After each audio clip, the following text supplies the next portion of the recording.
తాకట్లో ఉన్న మీ బంగారాన్ని విడిపించి ఆ రోజు ఆన్లైన్ రేటుకి కొంటాం. Sharma gold company.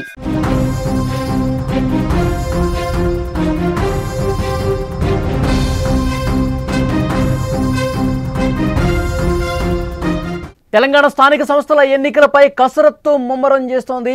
5 విడతల్లో ఎంపీటీసీ, జెడ్పీటీసీ ఎన్నికలు నిర్వహించేందుకు ఎన్నికల కమిషన్ సిద్ధమైనట్టుగా తెలుస్తోంది. వర్షాకాలంలో ఎదురయ్యే ఇబ్బందుల్ని దృష్టిలో పెట్టుకుని రాష్ట్ర ఎన్నికల కమిషన్ ఆలోచన చేస్తోంది. 2 నుంచి 3 రోజుల గ్యాప్లో ఈ ఎన్నికలు నిర్వహించే అవకాశం కనిపిస్తోంది. 5 విడతల్లో ఎన్నికల నిర్వహణ ద్వారా పోలింగ్ సిబ్బంది, పోలీసుల తరలింపు సులువుగా ఉండే అవకాశం ఉంది. ఇప్పటికే పోలింగ్ స్టేషన్ ఓటరు జాబితాను కూడా సిద్ధమైనట్టుగా తెలుస్తోంది. తెలంగాణలో స్థానిక సంస్థల ఎన్నికలకు అంతా రెడీ అవుతోంది. లోకల్ బాడీ ఎన్నికలు పూర్తి చేయడానికి అటు రాష్ట్ర ఎన్నికల కమిషన్, ఇటు ప్రభుత్వం సిద్ధంగా ఉన్నాయి. ఈ మేరకు ఏర్పాట్లు అన్నీ కూడా చకచకా జరిగిపోతున్నాయి. ఇప్పటికే సిబ్బందికి శిక్షణ ఇవ్వడంతో పాటు పోలింగ్ కేంద్రాల ఎంపిక కూడా పూర్తయింది.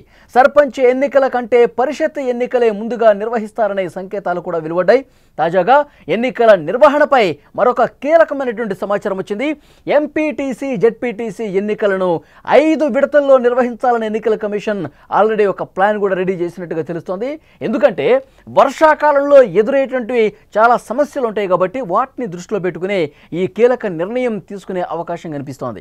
5 విడతల్లో ఎన్నికలు నిర్వహించడం ద్వారా ఒకటి పోలింగ్ సిబ్బంది, పోలీసుల్ని తరలించడం కావచ్చు, ఇవన్నీ కూడా వేగవంతంగా అవుతాయి, చాలా సులువుగా ఉంటుంది. అలాగే పర్యవేక్షణ కూడా చాలా సులువుగా ఉంటుంది, ఎలాంటి ఇబ్బంది ఉండదని చెప్పి ఎన్నికల కమిషన్ భావిస్తోంది. వర్షాకాలంతో పాటు శాంతి భద్రతల సమస్యలు కావచ్చు, గిరిజన ప్రాంతాలకు పోలింగ్ సిబ్బందికి అక్కడ వెళ్ళటం కావచ్చు, పోలింగ్ మెటీరియల్ని సురక్షితంగా తరలించడం కావచ్చు. సో ఇలాంటి అంశాలన్నింటినీ కూడా దృష్టిలో పెట్టుకుని 5 విడతల్లో ఎన్నికలు నిర్వహించాలని భావిస్తున్నట్టుగా సమాచారం వస్తుంది. ఇక 2019వ సంవత్సరంలో కూడా 3 దశల్లో ఎన్నికలు నిర్వహించారు. ఇప్పుడు అలానే 5 విడతల్లో నిర్వహించడానికి రెడీ అవుతుంది. అప్పుడు 3 దశల్లో ఎందుకు నిర్వహించారు అంటే అప్పుడు ఎండాకాలం ఉంది కాబట్టి 2019 సంవత్సరంలో కొంత సజావుగా సాగింది. ఇప్పుడు 5 విడతల్లో వర్షాకాలం, ముఖ్యంగా గిరిజన ప్రాంతాల్లో కొంత భద్రతను కల్పించడం, ఇవన్నీ అంశాలు ఉన్నాయి కాబట్టి 5 విడతల్లో నిర్వహిస్తే బాగుంటుంది, ఎలాంటి ఇబ్బంది ఉండదని ఎన్నికల కమిషన్ కసరత్తు చేస్తోంది. ప్రభుత్వం రిజర్వేషన్ల సమాచారం ఇవ్వగానే కార్యాచరణ మొదలు కాబోతోంది. మరోవైపు స్థానిక ఎన్నికల నేపథ్యంలో రాష్ట్రంలో రాజకీయ వేడి కొనసాగుతున్నటువంటి పరిస్థితి కూడా మనం చూస్తున్నాం. అధికార కాంగ్రెస్ కావచ్చు, ప్రతిపక్షం బీఆర్ఎస్, బీజేపీ కూడా ఎన్నికల్లో సత్తా చాటాలని ఉవ్విళ్ళూరుతున్నాయి. ఇప్పటికే గ్రామాల్లో రాజకీయం రసవత్తరంగా మారుతుంది. ముఖ్యంగా ఆయా గ్రామాల్లో స్థానికంగా పొలిటికల్ పార్టీలు ఇప్పటికే ప్రచారాన్ని కూడా రంగం సిద్ధం చేసినట్టుగా తెలుస్తోంది. ప్రచార వేడిని పెంచే అవకాశం కనిపిస్తోంది. ఆయా పార్టీలు లోకల్ క్యాడర్తో టచ్లో కూడా వెళ్ళాయి. బీసీలకు రిజర్వేషన్లు ఇచ్చామనే అంశంతో కాంగ్రెస్ ముందుకు వెళ్ళబోతోంది. గ్రామాలు, పట్టణాల్లో ఇటీవలి కాలంలో సీసీ రోడ్లు కావచ్చు, డ్రైనేజీలను ఎక్కువ సంఖ్యలో నిర్మించడం, సన్నబియ్యం పథకం, ఇలాంటి అంశాలన్నీ కూడా తమకు సానుకూలంగా మారుతాయి. ఈ ప్రభుత్వం చేసిన మంచి పనులే మళ్ళీ మన విజయానికి కారణమవుతాయి. మనం చాలా కాన్ఫిడెంట్గా ఉన్నాం. లోకల్లో స్థానికంగా రైతులకు మేలు చేశాం. అన్ని వర్గాలు కూడా ఈ ప్రభుత్వం పట్ల సంతృప్తిగానే ఉన్నారు. అన్ని పథకాలు కూడా అమలవుతున్నాయి. గ్రామాల్లో వ్యవస్థను మనం చక్కదిద్దాం. సో ఇలాంటి కాన్ఫిడెంట్తో కాంగ్రెస్ పార్టీ ఉంది. గడిచిన స్థానిక సంస్థల ఎన్నికల్లో అప్పుడు బీఆర్ఎస్ అధికారంలో ఉండగా మెజార్టీ స్థానాలను ఆ పార్టీని దక్కించుకుంది. ఇప్పుడు ప్రభుత్వం, ఎందుకంటే స్థానిక సంస్థల ఎన్నికలు అనేవి అధికారంలో ఏ పార్టీ ఉంటే వాళ్ళకి కొంత సానుకూలమైనటువంటి ఫలితాలు ఇచ్చే సంప్రదాయం చాలా సందర్భాల్లో కనిపించింది.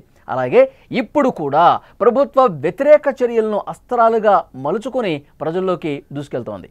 ఇక గతంలో ఎన్నడూ లేనట్టుగా బీజేపీ కూడా స్థానిక సంస్థల ఎన్నికల మీద దృష్టి పెట్టింది. బీఆర్ఎస్ ప్రభుత్వం మీద చాలా వ్యతిరేకత ఉంది. అసలు ఏమాత్రం కూడా ప్రజల సమస్యల్ని పట్టించుకునే పరిస్థితి లేదు. చాలా తొందరగా ప్రభుత్వం మీద వ్యతిరేకత ఉంది. ప్రజలు తీవ్రంగా వ్యతిరేకిస్తున్నారు. అది మనకి కలిసి వస్తుందని చెప్పి బీఆర్ఎస్ పార్టీ ఆశలు పెట్టుకుంది. లోకల్లో అక్కడ స్థానికంగా చాలా సమస్యల్ని ఇంకా పరిష్కారానికి నోచుకోలేదు. ఆ ఎఫెక్ట్ ప్రభుత్వం మీద ఉంది. డెఫినెట్గా ప్రజలు బీఆర్ఎస్కి అనుకూలంగా ఉన్నారని చెప్పి బీఆర్ఎస్ ధీమాగా ఉంది. మనమే గెలుస్తామని చెప్పి ఆ పార్టీ క్యాడర్ కూడా నాయకత్వం ఒక భరోసా కల్పించే ప్రయత్నం చేస్తుంది. మరోవైపు భారతీయ జనతా పార్టీ కూడా చాలా ఫాస్ట్గా ముందుకు పోతుంది. భారతీయ జనతా పార్టీ తన క్యాడర్ను సమాయత్తం చేస్తుంది. మంచి ఫలితాలు సాధించే విధంగా ప్రయత్నాలు ఆల్రెడీ స్టార్ట్ చేసినటువంటి పరిస్థితి ఉంది. సో డెఫినెట్గా 5 విడతల్లో ఎంపీటీసీ, జెడ్పీటీసీ ఎన్నికలను నిర్వహించాలని ఎన్నికల కమిషన్ ఒక ఆలోచన చేసింది. అతి త్వరలోనే అధికారిక ప్రకటన కూడా వచ్చే అవకాశం కనిపిస్తుంది. ఎందుకంటే కోర్టు కూడా చాలా స్పష్టమైనటువంటి ఆదేశాలు ఇచ్చింది. ఒక నెల రోజుల్లోనే ఇటు రిజర్వేషన్లు కంప్లీట్ చేయడంతో పాటు మరోవైపు ఎన్నికలను కూడా ఒక నెల రోజుల్లో పూర్తి చేయండి, ఆగస్టు నెలాఖరులోపు పూర్తి స్థాయిలో మీరు ఎన్నికలను కంప్లీట్ చేయాల్సిందని చెప్పి ఒక ఇండికేషన్ ఇచ్చింది. చాలా స్పష్టమైనటువంటి ఆదేశాలు ఇచ్చిన నేపథ్యంలో ఇటు ఎన్నికల కమిషన్ కావచ్చు, ప్రభుత్వం కావచ్చు కసరత్తు ముమ్మరం చేశాయి. సో డెఫినెట్గా త్వరలోనే ఎంపీటీసీ జెడ్పీటీసీ ఎన్నికలకి రంగం సిద్ధమైపోయిందని చెప్పాలి. తెలంగాణలో స్థానిక సంస్థల ఎన్నికలకు అంతా రెడీ అయిపోయింది. మనకు వస్తున్నటువంటి సమాచారం లోకల్ బాడీ ఎన్నికలు పూర్తి చేయడానికి ఇటు ప్రభుత్వం ఎన్నికల కమిషన్ కూడా అంతా రెడీ చేశాయి. ఈ మేరకు ఏర్పాట్లు కూడా చకచక జరిగిపోతున్నాయి. ఇప్పటికే సిబ్బందికి ఆల్రెడీ శిక్షణ చేశారు. పోలింగ్ కేంద్రాల ఎంపిక కూడా ఆల్మోస్ట్ జరిగిపోయింది. సర్పంచ్ ఎన్నికల కంటే పరిషత్ ఎన్నికలే ముందుగా నిర్వహిస్తారనే సంకేతాలు కూడా ఆల్రెడీ వచ్చేసాయి. సో ఎన్నికల నిర్వహణ మీద మరొక కీలకమైనటువంటి సమాచారం.